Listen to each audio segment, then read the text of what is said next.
Well, howdy, y'all. Hey, this is going to be a thought video, and forgive me, it's going to be off the cuff. And I'm getting my new mic this weekend, so hang in there. I'm still writing all that other stuff.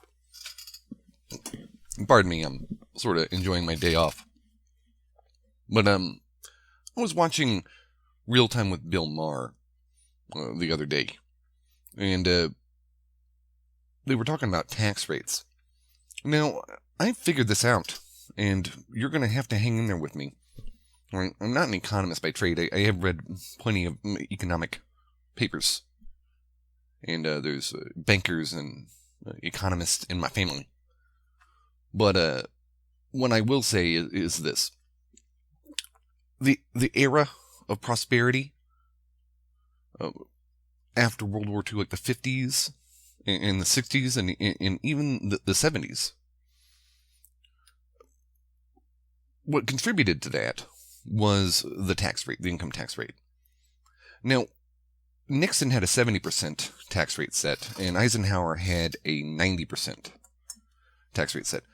Now, how this functioned, and I see a lot of people get this wrong, and I see a lot of liberals especially get this wrong.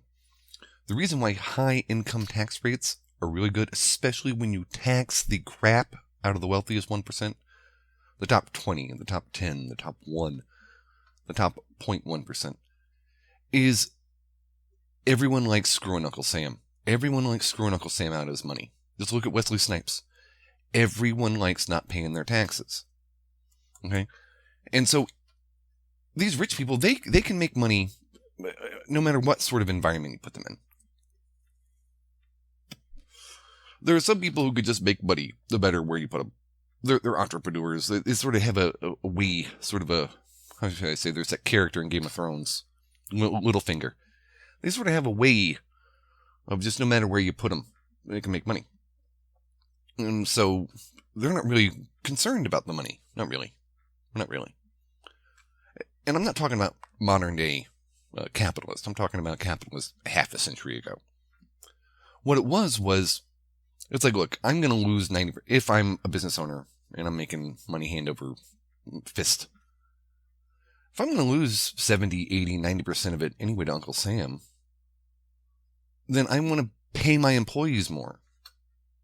I want to donate to the church more. I want to give to charity more. I want to start other businesses. I want to do everything I can to not give Uncle Sam his money. Everything. And yeah, this helped the middle class because, hey, look, I want my employees to like me. And if I have to choose between giving my money to faceless Uncle Sam, who will spend it on people I will never meet, or giving that money as a salary raise to, my coworkers or my employees, I'm gonna choose giving it to my employees. If I have to choose between giving my money to Uncle Sam or a friend of mine who runs a charity, I'm gonna give it to my friend who runs the charity. If I have to choose between giving my money to faceless Uncle Sam, who's just gonna spend it on people I'll never meet, I'll give it to my church. And everyone at my church will love me. Remember, it's about status, wealth, and power. That's what makes a man attractive to women. Women find status, wealth, and power attractive in a man. Period. All over the world. Along with a bunch of other things. I won't get into that, like height and attractiveness. But essentially, the three most important things to women all over the world are status, wealth, and power. And so these men, to get status, the only way you have status is in your community. Wealth is only one part of it. A lot of men have reduced women's drives to just alpha fucks and beta bucks, just looks and money. But it's slightly more complex, especially when we're talking about society and raising a family and having a good community. A good culture, so to speak. And part of that is status, wealth, and power. Right? You use the wealth to literally buy status. You give the money away to the people in your community and they love you for it. And so they hold you up in high self-esteem. And because not only do they hold you up in high self-esteem, but you're giving them the money, then all of a sudden you have power and influence in your community. And this makes your wife feel better. She's less likely to cheat on you. And if she does cheat on you, the people you've given all the money to, who hold you in such high esteem, hold you up in such high status, will rat her out. So she's disincentivized to cheat. Also, she likes the idea of you creating a community in which her children, by proxy, have status and power, have influence. See, and this sort of cycle is what made America so gloriously productive for so long back then.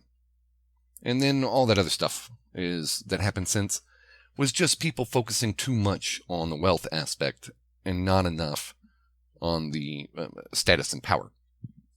We've equated money with power too much. Status, wealth, and power are three separate things that women find attractive. I won't get into the whole thing about somebody saying I'm the wealthiest, most powerful man in Somalia. I can have my choice of any disease-ridden whore I want. Yeah, no one cares about that. You want to have a good community. You want to have a good country, good nation. Safe for the baby. And that is what the high income tax rate accomplishes. One of the biggest things we fell for was this idea that progressively taxing the crap out of the top 1%, like taxing them 90%, was unfair. It's not about fairness. It's about they can't just put that money in a bank and have it sit there doing nothing, collecting compounded interest. Yeah. No. You got to do something with your money. That money is incentive. If your incentive is just sitting in a bank doing nothing, if it's just sitting on an ass growing for no reason other than the bank is supposed to be doing something with it for you, which in some cases they aren't. Yeah. You're supposed to be doing something with your money. That's your incentive that you earned. And you don't want to waste it on Uncle Sam.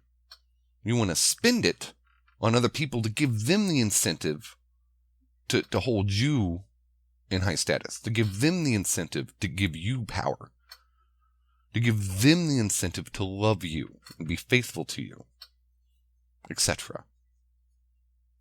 All right. Well, I hope y'all hung in there, and you guys have a nice day. And always remember to go your own way. Yours truly, M.